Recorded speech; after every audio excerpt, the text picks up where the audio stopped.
was enough, and I said, In a somber and heartfelt tribute that captured the depth of a decades-long friendship, Ric Flair bid a tearful farewell to his longtime friend and wrestling brother, Hulk Hogan. His words, "Hulk has been by my side since we started in the wrestling business.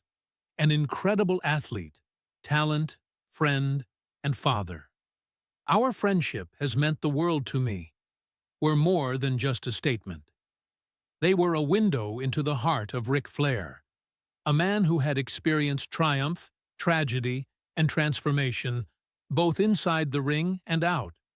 Flair's words resonated with generations of fans who had grown up watching two of wrestling's greatest icons battle and bond across eras. Often portrayed as rivals in the squared circle, Hogan and Flair were, in many ways, two sides of the same coin.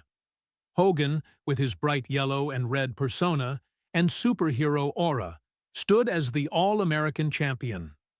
Flair, the limousine-riding, jet-flying villain draped in diamonds and swagger, was wrestling's embodiment of excess and charisma.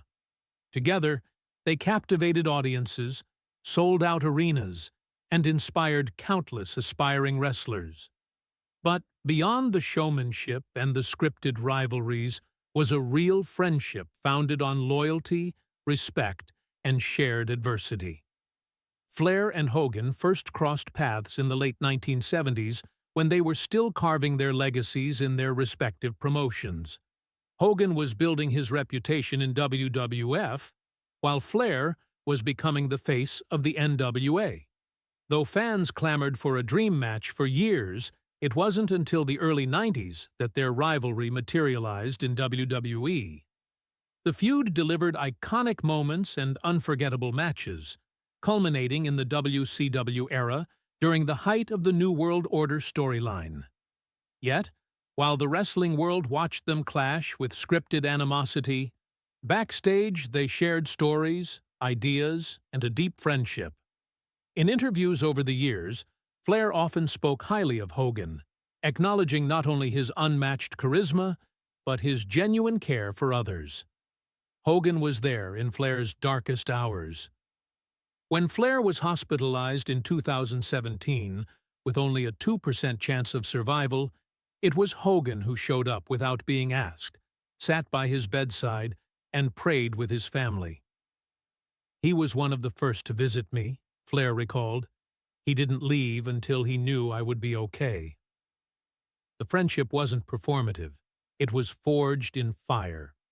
When Flair lost his son Reed to a tragic overdose in 2013, Hogan once again showed up, not for a headline or social media post, but with quiet support and even financial assistance.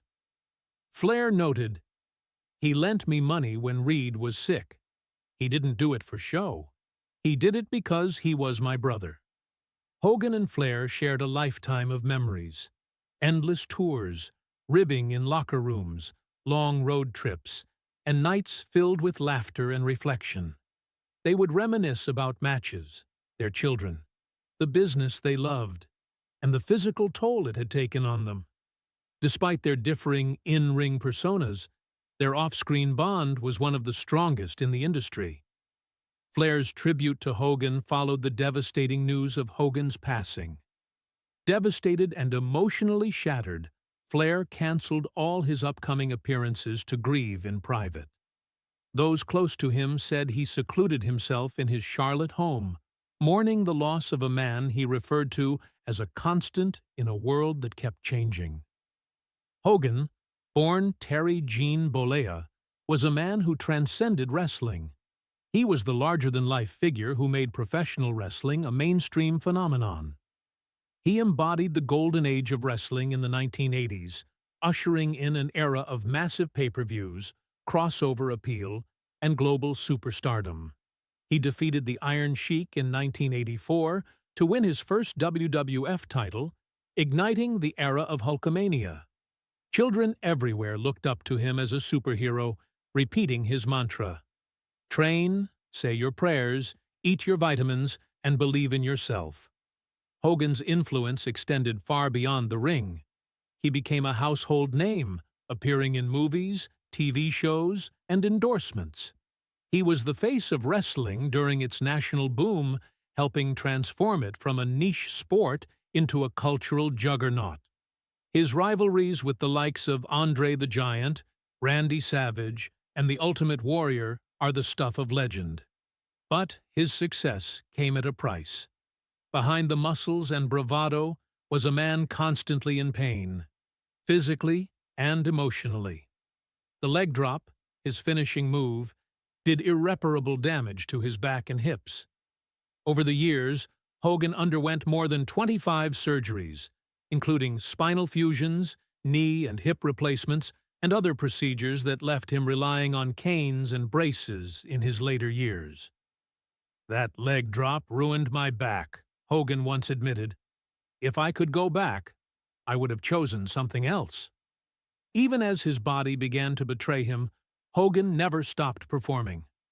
After his first run with WWF, he shocked the wrestling world by joining WCW in 1994.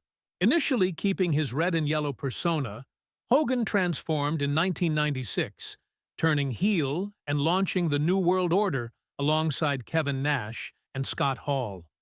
This reinvention, as Hollywood Hogan, breathed new life into his career and helped WCW dominate in the ratings for over a year. Yet, his backstage influence also drew criticism. Some claimed Hogan used his status to manipulate outcomes and maintain his dominance. Others, including Flair, defended Hogan's role as both a creative force and a caring mentor. Whatever the opinion, Hogan's presence in WCW was central to its meteoric rise and eventual fall. He returned to WWE in 2002 and faced The Rock at WrestleMania X8 in one of the most electrifying matches in company history. Though he was booked as the heel, the crowd in Toronto cheered wildly for Hogan, proving that Hulkamania never truly died. Despite his declining mobility, he continued making appearances, drawing cheers with every signature pose and promo. Hogan's personal life was far from perfect. His reality show, Hogan Knows Best, provided a glimpse into his family, but behind the scenes, his marriage to Linda Hogan deteriorated. Their divorce in 2009 was messy and public. His son Nick's car accident, which left his friend John Graziano severely injured, further strained the family. In 2015, Hogan's legacy suffered its greatest blow. A leaked sex tape and accompanying audio of him using racial slurs led WWE to cut ties with him and erase his presence from their platforms. Hogan expressed deep regret and apologized, attributing his behavior to a dark time filled with painkillers and depression. Slowly, he rebuilt bridges. By 2018, he was reinstated into the WWE Hall of Fame. In recent years, Hogan focused on healing, physically, emotionally, and spiritually. He married Sky Daly in 2023 and launched a wellness store in Florida. He also appeared at wrestling conventions, offering fans words of encouragement and messages about faith, forgiveness, and perseverance. Flair's tribute made it clear: Hogan was more than the red and yellow icon. He was a man who had struggled, failed, risen again, and helped others along the way. Their last public appearance together was earlier this year at a wrestling convention. They embraced, laughed, and posed for fans. Hogan looked at Flair and said, "We're still here, brother." Flair replied, "We've been through it all, man. Through it all." Now, Flair is left to carry their story alone, but he does so with pride and gratitude. "I lost a friend, a brother, a warrior," he said. "There'll never be another Hulk Hogan. I loved you, man. I always will." WWE has announced a memorial event later this month to honor Hulk Hogan. Ric Flair has requested to speak, determined to share the truth of who Hogan was. Not just a legend, but a man who stood by his friends, who loved his fans, and who never stopped fighting. The wrestling world has lost one of its biggest stars, but through the voice of Ric Flair, we are reminded that legends never truly die. They live on in the hearts of those who knew them best, in every match replayed, in every child flexing their arms in front of a mirror, and in every roar from a crowd echoing, "Hogan! Hogan!" Yes, the lights may dim, the ring may empty, and the banners may come down. But the memory of Hulk Hogan, his triumphs, trials, mistakes, and moments of redemption, will endure. Through Ric Flair's heartfelt goodbye, we are reminded not only of Hogan's greatness, but of the rare, beautiful brotherhood that exists behind the curtain in a world built on illusion. Hulk Hogan was more than a wrestling icon. He was a symbol of resilience, redemption, and relentless spirit. And in Ric Flair's words, his story will continue to echo, not just in arenas, but in the hearts of everyone who ever believed in the power of Hulkamania.